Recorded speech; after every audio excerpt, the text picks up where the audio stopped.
दादांनी आपल्या अतिशय विश्वासातला एका व्यक्तीची कडे 4 दिला महिनाभर आणि मी माझ्या डोळ्याचा उपचार घेईपर्यंत तुम्ही ही संस्थेचा कारभार चला. दादा या संस्थेचे पहिले जनरल सेक्रेटरी होते, परंतु जेव्हा दादा आपला डोळ्यांवरील उपचार करून आले आणि त्या ग्रस्तांना त्यांना सांगितलं की तुम्ही आता राजीनामा दिलेला आहे, तुम्ही संस्थेत परत यायचं नाही, इतका मोठा विश्वासघात त्या ठिकाणी दादासाहेबांचा झाला. पण महाराष्ट्रातली ही एकमेव अशी मला वाटते जनता शिक्षण संस्था की त्याचं पूर्ण सर्वस्व कारभार जो आहे हा पूर्णपणे शिक्षकांच्या हाती. हे कसं काय? जेव्हा 1952 दादासाहेबांनी जनता शिक्षण संस्था सुरू केली, एकच उद्देश होता, शिक्षकांना सभासदत्व दिलं तर ते राजकारण आणणार नाहीत आणि माझी संस्था चांगली चालवतील. परंतु त्या ऑर्डरमध्ये शिक्षकांनी उभा राहू नये किंवा राहावं असं काही झालं नाही. चॅरिटी कमिशनरने निकाल दिला, चॅरिटी कमिशनरने निवडणूक निर्णय अधिकारी नियुक्त केले आणि शिक्षकांनी पहिल्यांदा 2011 एप्रिलला फॉर्म भरले आणि सुदैवाने अतुलजी 10 पैकी 7 संचालक नवीन आलोत. त्यामध्ये मी देखील अतिशय नौका असिस्टंट सेक्रेटरी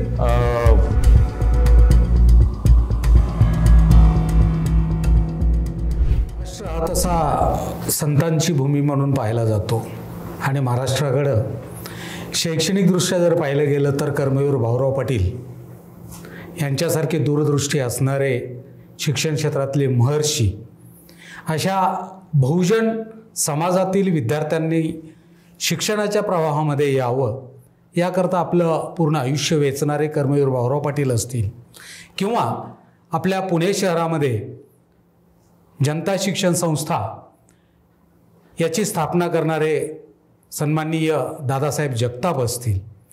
खऱ्या अर्थाने यांचं ध्येय आणि उद्दिष्ट हेच होतं की बहुजन समाजातील विद्यार्थी ही तळागाळातील विद्यार्थी या शैक्षणिक क्षेत्राच्या प्रवाहामध्ये येऊन आपलं आयुष्य सुखकर कसं करतील याकरता यांनी आपलं पूर्ण आयुष्य वेचलं. अशीच ही दादासाहेबांनी 17 ऑगस्ट 1952 सुरू केलेली जनता शिक्षण संस्था, त्या संस्थेमध्ये आजपर्यंत हजारो लाखो विद्यार्थी हे शिक्षण घेऊन आपण स्वतःच्या पायावरती उभे राहिलेले आहेत. अशाच या शैक्षणिक संस्थेमध्ये थोडंसं वेगळं पण जपणारी ही संस्था याकरता आहे की अनेक शैक्षणिक संस्थांमध्ये जर आपण पाहिलं तर त्याचं सर्वस्व कंट्रोल जे असतं ते कंट्रोल त्या संस्थापकाच्या हातामध्ये असतं. पण ही महाराष्ट्रातली माझ्या माहितीप्रमाणे केवळ एकमेव अशी संस्था असेल की या संस्थेमध्ये पूर्ण संस्थेचा कारभार हा तिथले शिक्षक करतात. म्हणजे संस्थेचे अध्यक्ष असतील, संस्थेचे इतर पदाधिकारी असतील, हे पूर्णपणे ते शिक्षक करतात. अशाच पद्धतीचं एक त्याच शैक्षणिक संस्थेमध्ये काम करणारा एक शिक्षक जो की आज संघर्ष योद्धा म्हणून जनता शिक्षण संस्थेमध्ये ओळखला जातो, अशाच एका संघर्ष योद्ध्याशी आज आपण इथं चर्चा करणार आहोत.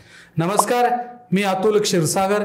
जगभरातील प्रेक्षकाचं मी या बोलबिंदासच्या या चर्चासत्रामध्ये स्वागत करतो.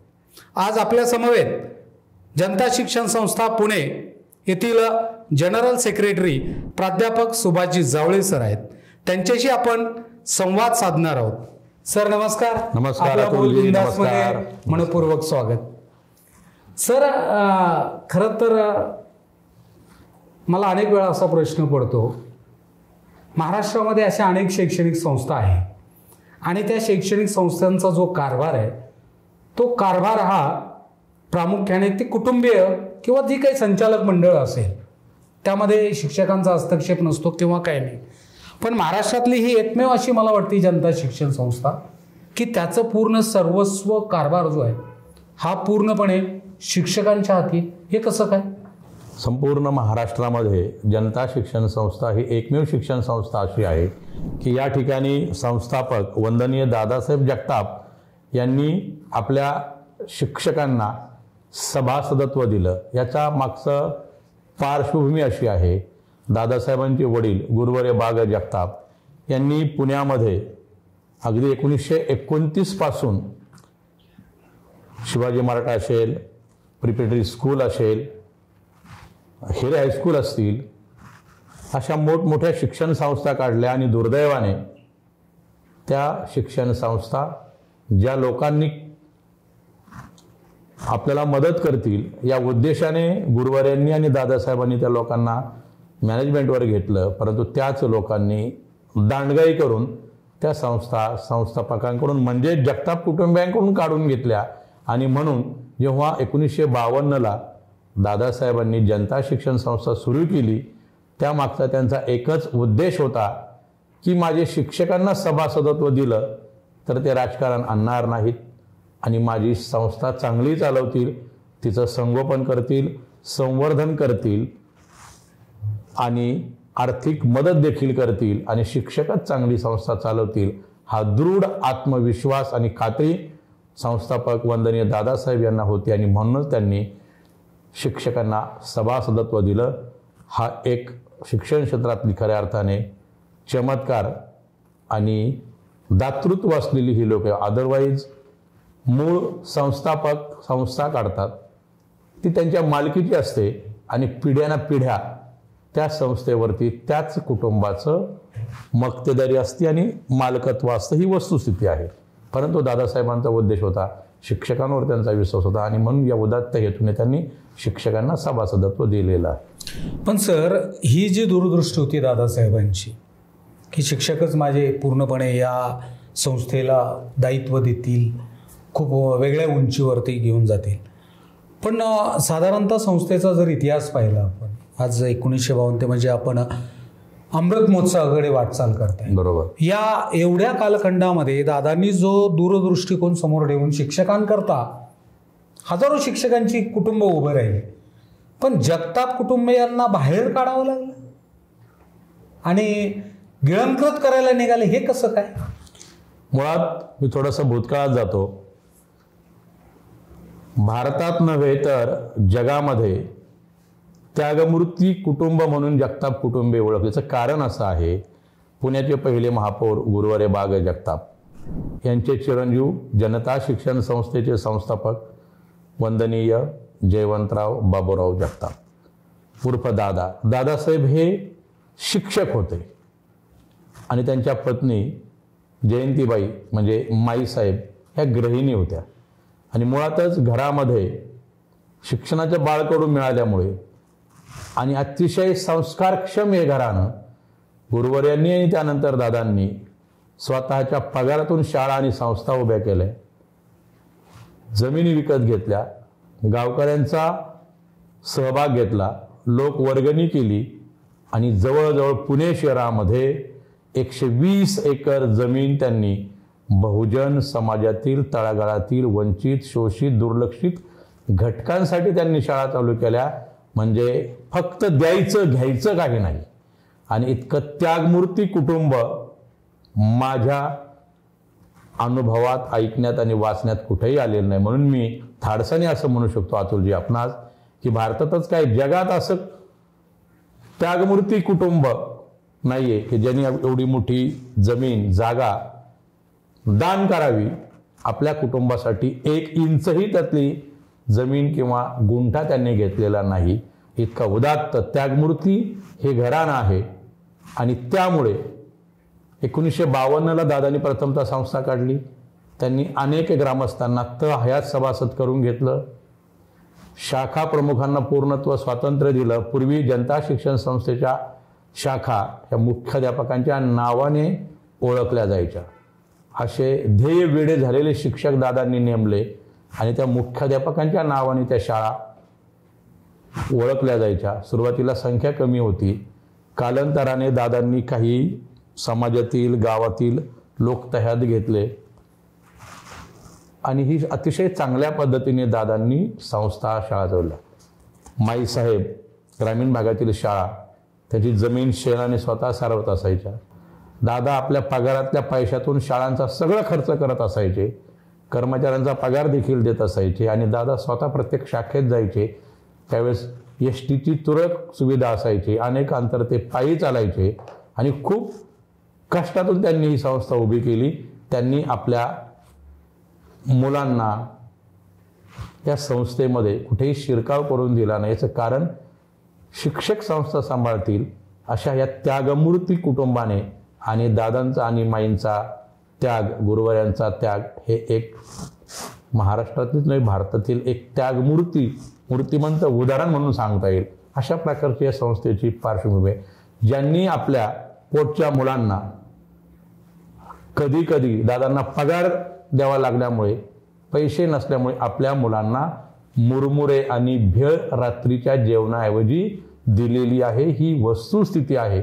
आपल्या मुलांना एकच पोशाख असेल तर एखादी चप्पल, पुणे शहरामध्ये राहून देखील अशा प्रतिकूल परिस्थितीमध्ये त्यांनी आपला संसाराचा गाडा हाकला. आपल्या मुलांच्या ऐवजी आपल्या संस्थेत येणारा कर्मचारी, शिक्षक हेच आपली मुलं आहेत, ही पुढची पिढी आहे. याच उदात्त भावनेने दादांनी संस्थेत नेमलेल्या शिक्षकांना आपल्या मुलांप्रमाणे, मुलींप्रमाणे प्रेम दिलं, संगोपन केलं. अनेक शिक्षकांचे विवाह जमवले, अनेक शिक्षकांना घरी राहायला दिलं. माई त्यांची सगळी उडबस करायच्या, त्यांचे खानपानची व्यवस्था बघायच्या. हे इतकं सगळं केल्यानंतर दुर्दैवाने 1987-88च्या कालखंडामध्ये दादा वय परतवे, दादा स्वतः प्राध्यापक या आपल्या पदाचं कामकाज आटोपून आल्यानंतर दिवसभर आणि रात्री उशिरापर्यंत कामकाज पाहत असायचे. दादांकडे ना नोकर होता, ना सेवक होता, ना लिपिक होता. ऑडिट देखील रात्रपर्यंत दादा उशिरा जागून करत असायचे. आणि मग दादांना थोडा डोळ्यांचा त्रास झाला. दादांना ऑपरेशन करायला सांगितलं आणि दादांनी आपल्या अतिशय विश्वासातला एका व्यक्तीची कडे 4 दिला महिनाभर, आणि मी माझ्या डोळ्याचा उपचार घेईपर्यंत तुम्ही ही संस्थेचा कारभार चला. दादा या संस्थेचे पहिले जनरल सेक्रेटरी होते आणि आपल्या अतिशय विश्वासू माणसाला त्यांनी हा 4 सुपूर्द केला. परंतु जेव्हा दादा आपला डोळ्यांवरील उपचार करून आले आणि त्या ग्रस्तांना त्यांना सांगितलं की तुम्ही आता राजीनामा दिलेला आहे, तुम्ही संस्थेत परत यायचं नाही. इतका मोठा विश्वासघात त्या ठिकाणी दादासाहेबांचा झाला. त्यानंतर गव्हर्निंग काउन्सिलच्या मीटिंग झाल्या आणि सगळी लोक दादांच्या विरोधात गेली आणि एकमताने संस्थापकाचा पराभव घडून आणला. दादांना या संस्थेतून हद्दपार केलं. दादा आणि माईसाहेब कोर्ट कचऱ्या करत बसले. दरम्यानच्या काळामध्ये दादांना संस्थेविषयी, विद्यार्थ्यांविषयी, गावाविषयी अतिशय प्रेम असायचं. दादा फक्त न्यायालयीन लढा लढत बसले. दादांनी एक चकार शब्द कुणालाही दोष दिला नाही. दुर्दैव याचं वाटतं, ज्या ज्या ठिकाणी दादा जात असायचे त्यांना या ठिकाणून पायउतार झाल्यानंतर त्या शाळांमध्ये त्यांना शक्यतो आत येऊ दिलं जात नसायचं. त्यांच्याशी कोणी बोललं तर त्यांना त्रास व्हायचा. ज्या ज्या लोकांनी दादा पाय उतार झाल्यानंतर त्यांच्याशी संबंध ठेवला, मदत करण्याची प्रयत्न केला, अशा लोकांना सेवेतून कमी केलं. त्या लोकांची हॅरॅसमेंट झाली. एकंदरीत 88 नंतर दादांच्या वाट्याला खूप वनवास आला. ज्यांनी हे रोपटं उभं केलं, आज अनेक शिक्षकांची या शांता शिक्षण संस्थेमुळे भरभराट झालेली आहे. परंतु संस्थापकाला इथून हद्दपार करून त्यांच्या वाट्याला मात्र वनवास आला. यापेक्षा दुर्दैव या संस्थेचं सांगता येणार नाही. पण सर, दादा असतील किंवा माईसाहेब असतील, यांचं असणारं दातृत्व, तुम्ही म्हणलात की कुटुंबाकडे सुद्धा त्यांनी लक्ष दिलं नाही, परंतु संस्थेकडे पूर्णपणे लक्ष दिलं. मग हे करत असताना कुटुंब एका बाजूला आणि संस्था एका बाजूला, दादा असेल किंवा माई असतील, ह्या दोघांनी पहिली प्रायोरिटी दिली संस्थेला. एवढं असताना काही मुठभर लोकांमुळे हे सगळं घडलं. यस, आपण इतिहासात वाचलेलं आहे. व्यापारी म्हणून आले आणि राज्यकर्ते बनले. त्याचप्रमाणे या जनता शिक्षण संस्थेमध्ये मुठभर कर्मचारी,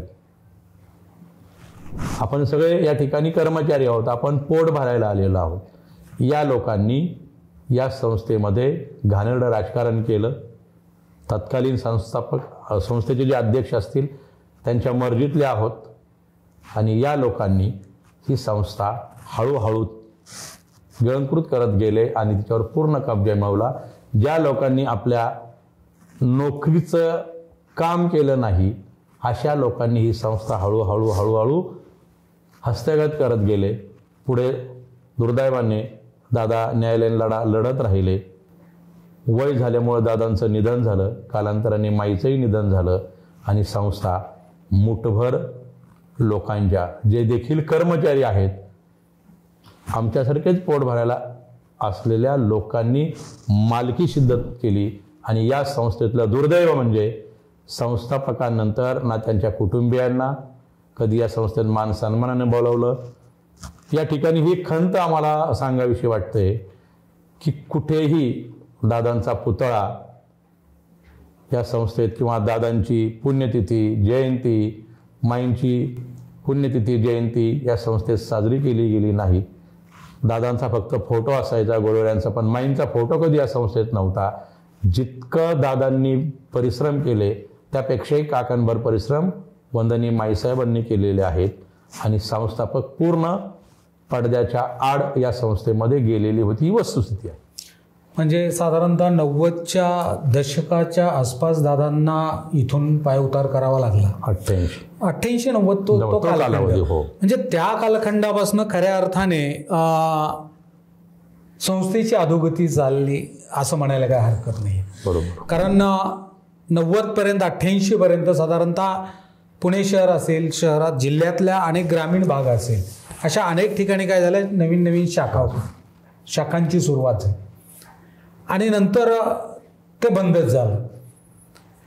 साधारणतः 2000च्या कालखंडानंतर मला वाटतं तुम्ही या संस्थेमध्ये 2000ला प्रवेश केलात.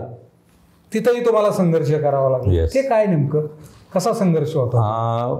खरं तर भूतकाळात अतिशय चांगला प्रश्न आपण अतुलजी विचारला.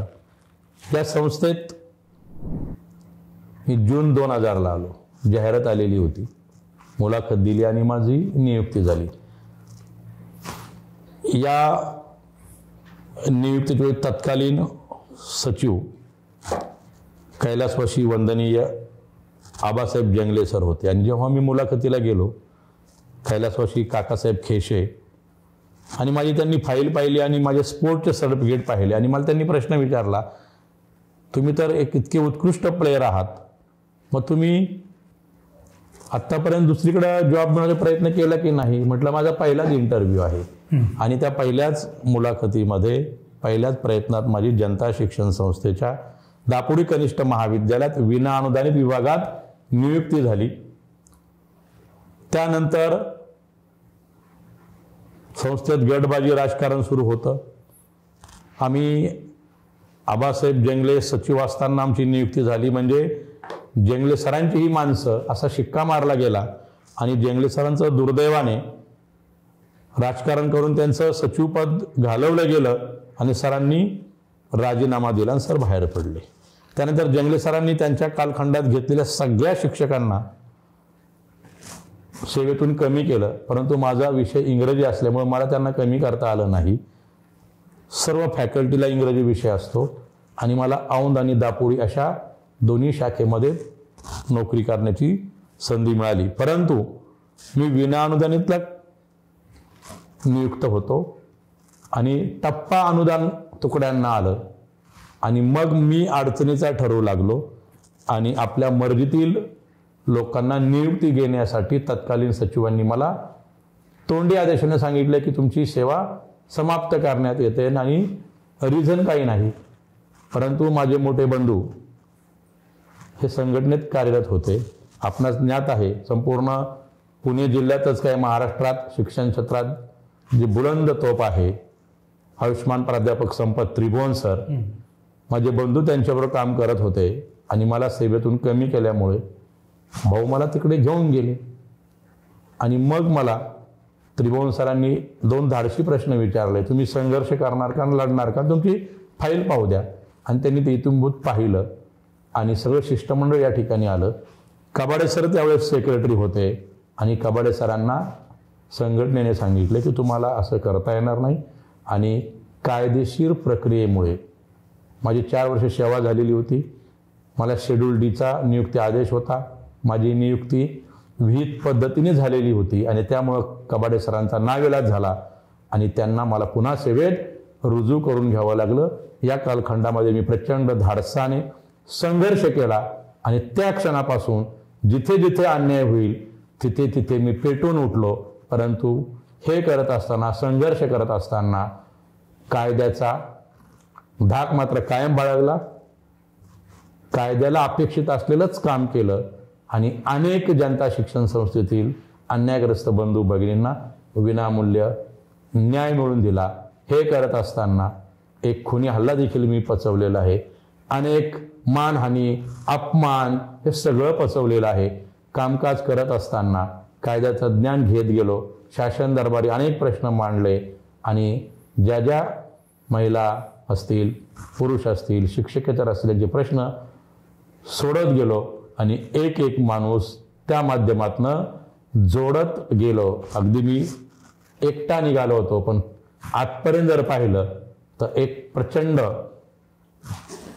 जीवाला जीव देणारा एकनिष्ठ माणसांचा, तुमच्यासारख्या माणसांचा अनेक एक फळी अशी आज तुमच्यासारख्या अतुलजी तुम्ही आहात त्यामध्ये.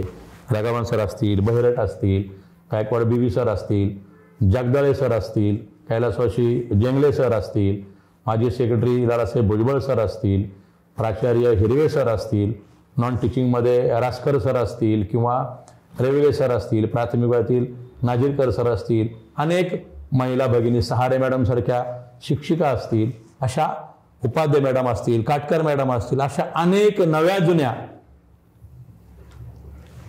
शिक्षकांचं मला पाठबळ लाभलं आणि तीच माझी ऊर्जा. जरी मी एकटा लढत होते पण हे RDX माझ्या मागे ठासून होतं, तू लढ, तुला लढायचंय. आणि म्हणून मी हा संघर्ष करत गेलो आणि आज मला आनंदाने सांगा वाटतोय एक प्रचंड जीवाला जीव देणारा माणसांचा थवा माझ्याबरोबर आहे आणि मी समाधानी आहे.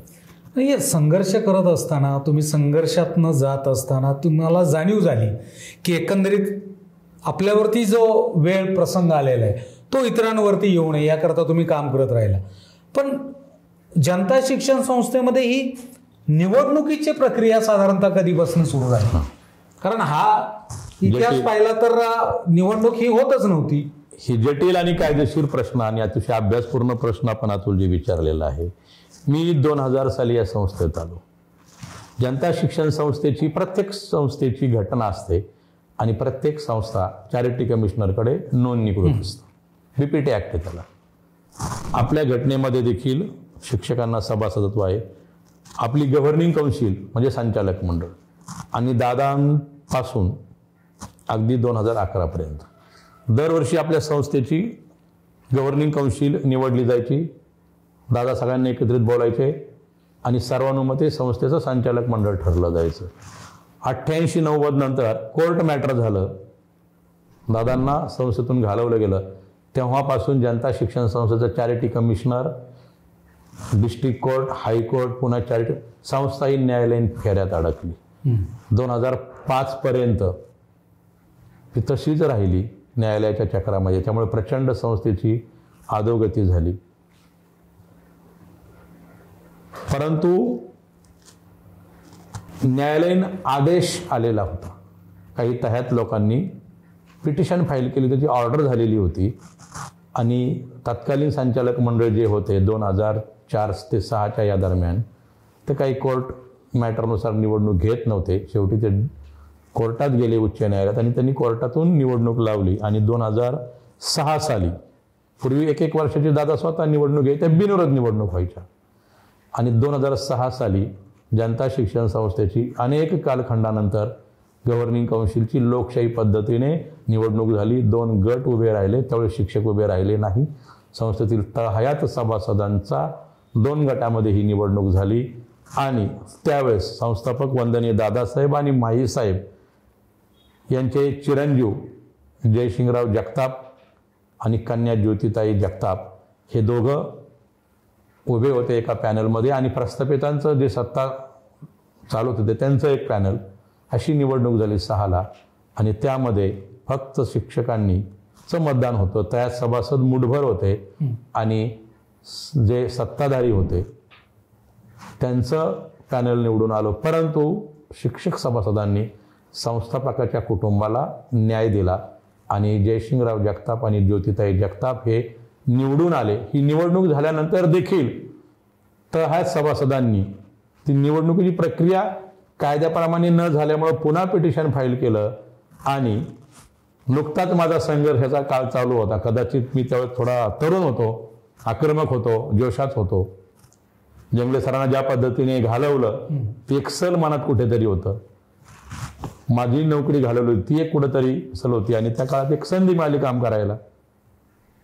आणि भोस सर वगैरे त्यांच्याबरोबर काम करतो. आम्ही भोस सरांना सिनियर करून त्यांचंही खूप प्राचार्य पद घालवलं आणि त्यावेळेस आम्ही भोस सरांना पुढे केलं. ही वस्तुस्थिती आहे.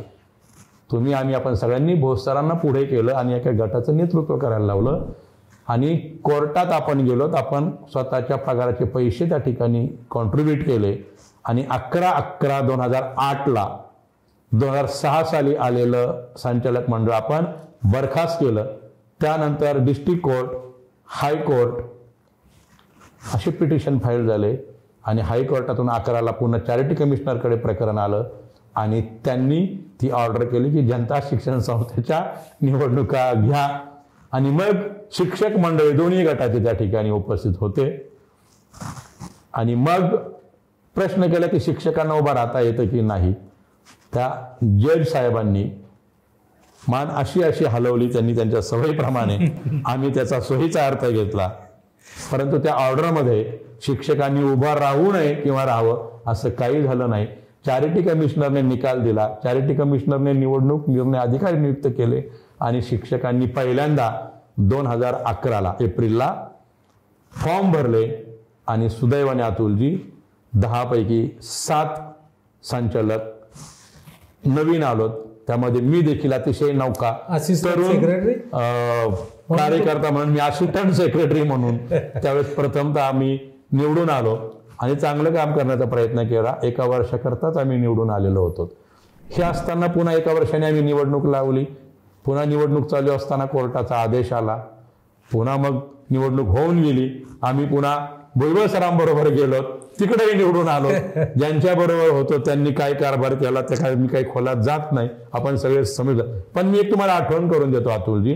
11 साली म्हणजे 2008 ते 11 या कालखंडामध्ये माझ्यासारख्या एका नवख्या तरुणांचं मजबूत संघटन केलेलं आहे आणि ते संघटन आपण एक जॉईंट इंजिन भोसरांच्या मागे उभं केलं आणि म्हणून आपण त्या ठिकाणी यश मिळवलं. परंतु दुर्दैवाने त्यात काय झालं ते आपणास ज्ञात आहे. त्या खोलात मी जात नाही. पुन्हा 12 नंतर पुन्हा निवडणुका, पुन्हा कोर्ट मॅटर ते सुरू झालं. आपण ज्यांच्याबरोबर होतो, ज्या पद्धतीने काम करायला पाहिजे होतं त्या पद्धतीने कामकाज झालं नाही. माझा संघर्ष करण्याचा पिंड संघटनेमुळे परिपूर्ण कायद्याचा अभ्यास केला आणि धाडशीपणे प्रश्न मांडायला लागलो आणि त्याचा परिणाम असा झाला ज्या लोकांबरोबर आपण होतो त्या लोकांचा इगो हर्ट व्हायला लागला आणि त्यांच्या लक्षात आलं की जावळे सरांना बऱ्यापैकी कळतंय आणि मग ते मला टाळत गेले आणि संघर्ष झाला. म्हणजे सत्तेत येऊन देखील 2011 साली मला ज्यांच्याबरोबर निवडून आलो त्यांच्याबरोबरच टोकाचा संघर्ष करावा लागला. त्यांनी प्रचंड त्रास दिला. सगळ्या गोष्टी तर भूतकाळात जात नाही. त्यामुळे प्रत्येक अवघड परीक्षा आली की त्या परीक्षेला बसण्याची मला सवय आहे आणि तुम्हाला सगळ्या लोकांच्या सहकार्याने मला ती परीक्षा पास होण्याची संधी मिळाली. पास झाला नाही, मेरिटमध्ये येत गेला असं सगळ्यांचं एकंदरीत तिथं ऑब्झर्वेशन आहे. पण सर 2011ला तुम्ही गेलात, नौखे होता, आरोप भरपूर झाले तुमच्यावरती, त्याबद्दल काय सांगा? ही वस्तुस्थिती आहे. 2011 साली भरती झाली आणि या भरतीत काय झालं सगळ्यांना माहिती. मुळात मी तर नियुक्तीला तर नव्हतो, आम्हाला येऊच देत नव्हते. आमच्यातल्या मूठभर 3-4 लोकांनी सगळी प्रक्रिया हातात घेतली. त्यामध्ये प्रचंड वस्तुस्थिती अर्थार्जन झालं. लोक नेमली गेली. आम्ही कशातच नव्हतो. आमच्या लोकांच्या अवतीभोवती आणखी एक कारभारी मंडळ तयार झालं आणि जो काही सगळा उद्योग करायचा तो केला. त्या काळात खोट्या नाट्या डबिंग करून कॅसेट रेकॉर्ड करणं, वाजवणं. परंतु मी अगदी परमेश्वराला साक्षी ठेवून सांगेल आणि आईवडिलांना स्मरून सांगेल, त्या भरती प्रक्रियेमध्ये कोणताही कॅन्डिडेट माझ्याकडनं आलेला नाही आणि मी त्याची एजंटगिरी केली नाही. उलट काय झालं, आर्थिक सगळ्या अख्ख्या संस्थेला माहिती आहे, पण मी एक अभिमानाने सांगेल, ही सगळी लोक आज संस्थेत कार्यरत आहेत. त्याही लोकांना प्रचंड त्रास झाला. 2011ची भरती या संस्थेतील अतिशय वादळी ठरली, अनेकांना त्रासदायक ठरली. माझ्यासारख्या माणसाला देखील कशातही नसतानाही त्याचे आमच्यावर शिंतोडे उडवले गेले. पण मला एक आनंद आहे, 2006 साली बघा मी किती भाग्यवान आहे. 6 साली मी वंदनीय माईसाहेबांचं मतदान, माईंचं मतदान मला जयसिंगरावांनी करावं लावलं आणि माईसाहेबांनी माझ्या पाठीवरून हात फिरवला. बाळा आपल्याच लोकाला कर, आणि तोच आशीर्वाद तो माईंचा पाठीवरून फिरवला हात कदाचित माझ्या शरीरामध्ये प्रचंड ऊर्जा देऊन गेलेला असावा, आणि म्हणून आज अविरतपणे संघर्ष करत गेलो. 2011च्या आलेल्या सगळ्या लोकांच्या अतुलजी विनामूल्य फुकट मान्यता मी घेतल्या. ती सगळी लोक आज संस्थेत कार्यरत आहेत. म्हणजे कोणी अर्थकरण केलं आणि फुकट कामं कोणी केली ही वस्तुस्थिती आहे. म्हणूनच ती सगळी लोक आज आपल्याबरोबर महिलांसकट ताकदीने दिसत आहेत. पुन्हा त्याच लोकांचं पुढे जाऊन आत्ता एक मागच्या वर्षापूर्वी पुन्हा त्यांचं प्रकरण उकरून काढलं. त्यांच्या मान्यता रद्द झाल्या असता पुन्हा एकदा आपले दादामाई विचार मंचाचे प्रमुख गायकवाड सर, नाझीरकर सर यांच्या माध्यमातून पुन्हा त्या प्रकरणात संघर्ष करावा लागला आणि त्या लोकांच्या नोकऱ्या पुन्हा सुरक्षित केल्या. म्हणजे संघर्ष, कंटिन्यू संघर्ष पासून अगदी 2011 पर्यंत दरवर्षी आपल्या संस्थेची गव्हर्निंग काउन्सिल निवडली जायची. दादा सगळ्यांना एकत्रित बोलायचे आणि सर्वानुमते संस्थेचं संचालक मंडळ ठरलं जायचं. 88-90 नंतर कोर्ट मॅटर झालं, दादांना संस्थेतून घालवलं गेलं. तेव्हापासून जनता शिक्षण संस्थेचं charity commissioner, district court, high court, पुन्हा चॅरिटी संस्थाही न्यायालयीन फेऱ्यात अडकली. 2005 पर्यंत ती तशीच राहिली न्यायालयाच्या चक्रामध्ये. त्यामुळे प्रचंड संस्थेची अधोगती झाली. परंतु न्यायालयीन आदेश आलेला होता.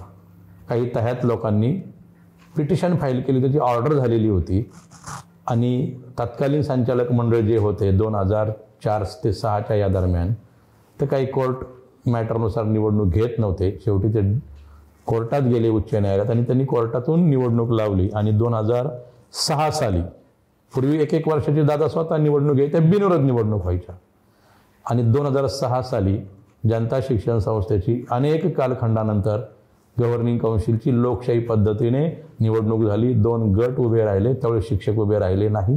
संस्थेतील तळहयात सभासदांचा 2 गटामध्ये ही निवडणूक झाली आणि त्यावेळेस संस्थापक वंदनीय दादासाहेब आणि माईसाहेब यांचे चिरंजीव जयसिंगराव जगताप आणि कन्या ज्योतिताई जगताप हे दोघं उभे होते एका पॅनलमध्ये आणि प्रस्थापितांचं जे सत्ता चालवत होते त्यांचं एक पॅनल.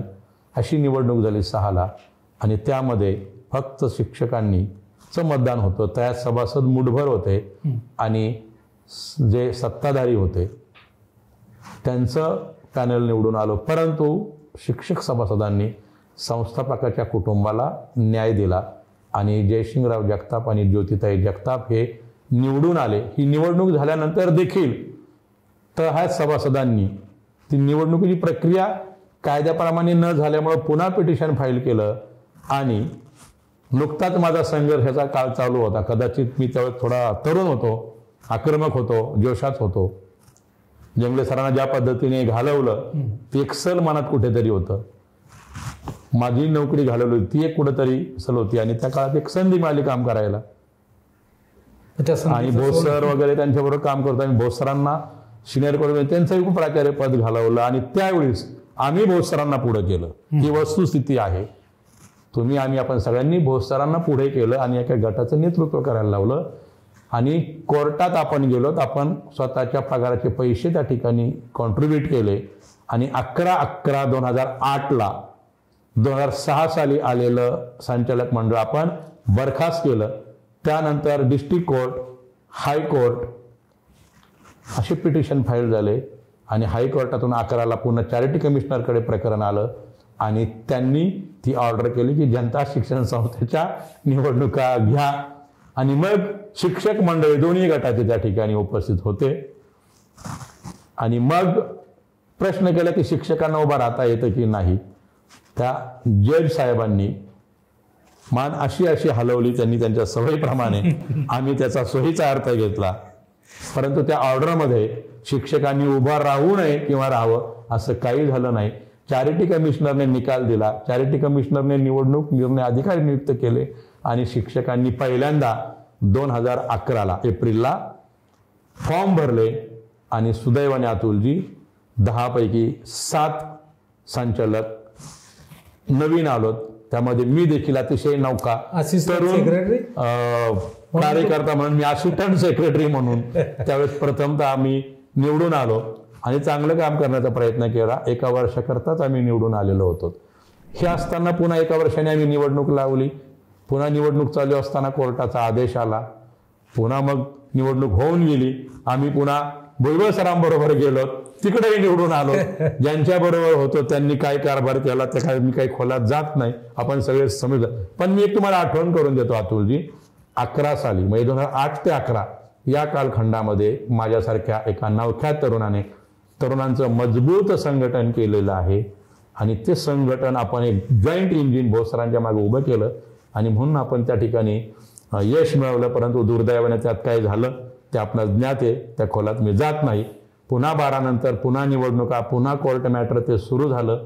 आपण ज्यांच्याबरोबर होतो, ज्या पद्धतीने काम करायला पाहिजे होतं त्या पद्धतीने कामकाज झालं नाही. माझा संघर्ष करण्याचा पिंड, संघटनेमुळे परिपूर्ण कायद्याचा अभ्यास केला आणि धाडशीपणे प्रश्न मांडायला लागलो आणि त्याचा परिणाम असा झाला, ज्या लोकांबरोबर आपण होतो त्या लोकांचा इगो हर्ट व्हायला लागला आणि त्यांच्या लक्षात आलं की जावळे सरांना बऱ्यापैकी कळतंय आणि मग ते मला टाळत गेले आणि संघर्ष झाला. म्हणजे सत्तेत येऊन देखील 2011 साली मला ज्यांच्याबरोबर निवडून आलो त्यांच्याबरोबरच टोकाचा संघर्ष करावा लागला. त्यांनी प्रचंड त्रास दिला. सगळ्या गोष्टी तर भूतकाळात जात नाही. त्यामुळे प्रत्येक अवघड परीक्षा आली की त्या परीक्षेला बसण्याची मला सवय आहे आणि तुम्हा सगळ्या लोकांच्या सहकार्याने मला ती परीक्षा पास होण्याची संधी मिळाली. पास झाला नाही, मेरिटमध्ये येत गेला, असं सगळ्यांचं एकंदरीत तिथं ऑब्झर्वेशन आहे. पण सर 2011ला तुम्ही गेलात, नौखे होता, पण आरोप भरपूर झाले तुमच्यावरती, त्याबद्दल काय सांगा? ही वस्तुस्थिती आहे. 2011 साली भरती झाली आणि या भरतीत काय झालं सगळ्यांना माहिती. मुळात मी तर नियुक्तीला तर नव्हतो, आम्हाला येऊच देत नव्हते. आमच्यातल्या मूडभर 3-4 लोकांनी सगळी प्रक्रिया हातात घेतली. त्यामध्ये प्रचंड वस्तुस्थिती अर्थार्जन झालं, लोक नेमली गेली. आम्ही कशातच नव्हतो. आमच्या लोकांच्या अवतीभोवती आणखी एक कारभारी मंडळ तयार झालं आणि जो काही सगळा उद्योग करायचा तो केला. त्या काळात खोट्या नाट्या डबिंग करून कॅसेट रेकॉर्ड करणं, वाजवणं. परंतु मी अगदी परमेश्वराला साक्षी ठेवून सांगेल आणि आईवडिलांना स्मरून सांगेल, त्या भरती प्रक्रियेमध्ये कोणताही कॅन्डिडेट माझ्याकडनं आलेला नाही आणि मी त्याची एजंटगिरी केली नाही. उलट काय झालं, आर्थिक सगळ्या अख्ख्या संस्थेला माहिती आहे, पण मी एक अभिमानाने सांगेल, ही सगळी लोक आज संस्थेत कार्यरत आहेत. त्याही लोकांना प्रचंड त्रास झाला. 2011ची भरती या संस्थेतील अतिशय वादळी ठरली, अनेकांना त्रासदायक ठरली. माझ्यासारख्या माणसाला देखील कशातही नसतानाही त्याचे आमच्यावर शिंतोडे उडवले गेले. पण मला एक आनंद आहे, 2006 साली बघा मी किती भाग्यवान आहे. 6 साली मी वंदनीय माईसाहेबांचं मतदान, माईंचं मतदान मला जयसिंगरावांनी करावं लागलं आणि माईसाहेबांनी माझ्या पाठीवरून हात फिरवला, बाळा आपल्याच लोकाला कर. आणि तोच आशीर्वाद, तो माईंचा पाठीवरून फिरवला हात कदाचित माझ्या शरीरामध्ये प्रचंड ऊर्जा देऊन गेलेला असावा आणि म्हणून आज अविरतपणे संघर्ष करत गेलो. 2011च्या आलेल्या सगळ्या लोकांच्या अतुलजी विनामूल्य फुकट मान्यता मी घेतल्या. ती सगळी लोक आज संस्थेत कार्यरत आहेत. म्हणजे कोणी अर्थकरण केलं आणि फुकट कामं कोणी केली ही वस्तुस्थिती आहे. म्हणूनच ती सगळी लोक आज आपल्याबरोबर महिलांसकट ताकदीने दिसतात. पुन्हा त्याच लोकांचं पुढे जाऊन आत्ता एक मागच्या वर्षापूर्वी पुन्हा त्यांचं प्रकरण उकरून काढलं. त्यांच्या मान्यता रद्द झाल्या असता पुन्हा एकदा आपले दादामाई विचार मंचाचे प्रमुख गायकवाड सर, नाझीरकर सर यांच्या माध्यमातून पुन्हा त्या प्रकरणात संघर्ष करावा लागला आणि त्या लोकांच्या नोकऱ्या पुन्हा सुरक्षित केल्या. म्हणजे संघर्ष, कंटिन्यू संघर्ष.